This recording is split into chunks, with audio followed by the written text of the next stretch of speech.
Where are you from? My name is Stacy Sturmer, and I've been asked this question a lot. It's a seemingly simple question. You can probably answer it without too much thought.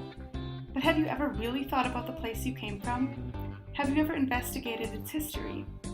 By asking historical questions and seeking out answers from a historical source, I have discovered many new things about the town I grew up in, the place where I spent my childhood.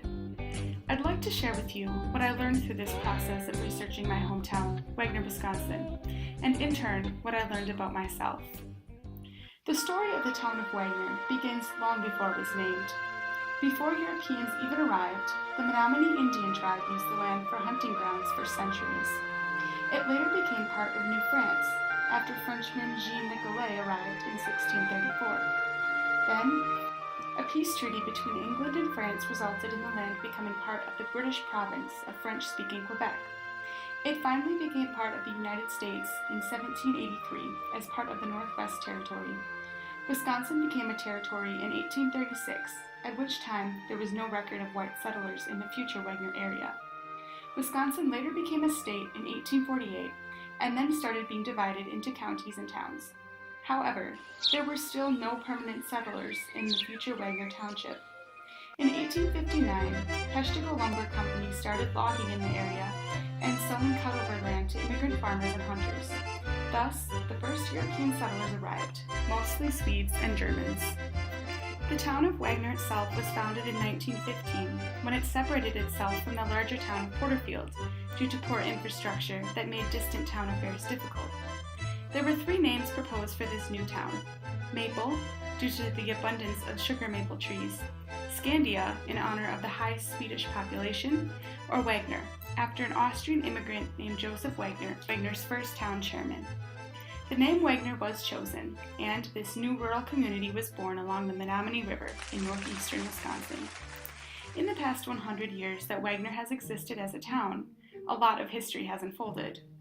When the town was first founded, it had only 5 roads and a few single-lane metal truss bridges with wooden planks. Farmers, cheesemakers, merchants, military men and their families were among the original residents of Wagner.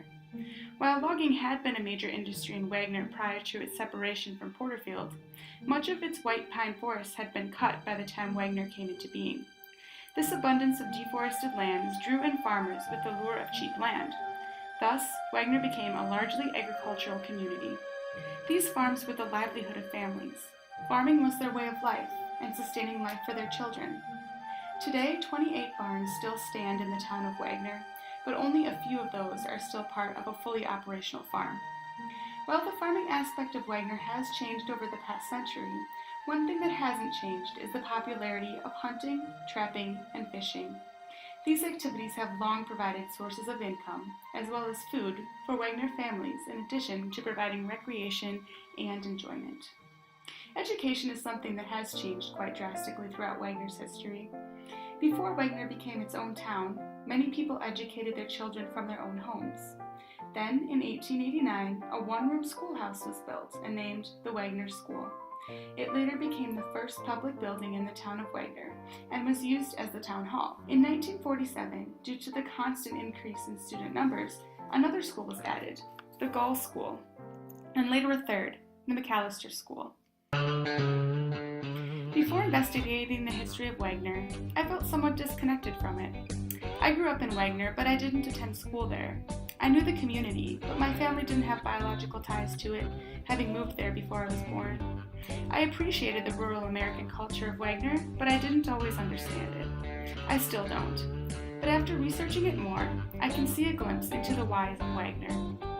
Why are there so many old, neglected barns? Because farming used to be the livelihood of Wagner before commercial farming took over. Why do so many people hunt, fish, and trap animals? Because this used to be necessary to eat.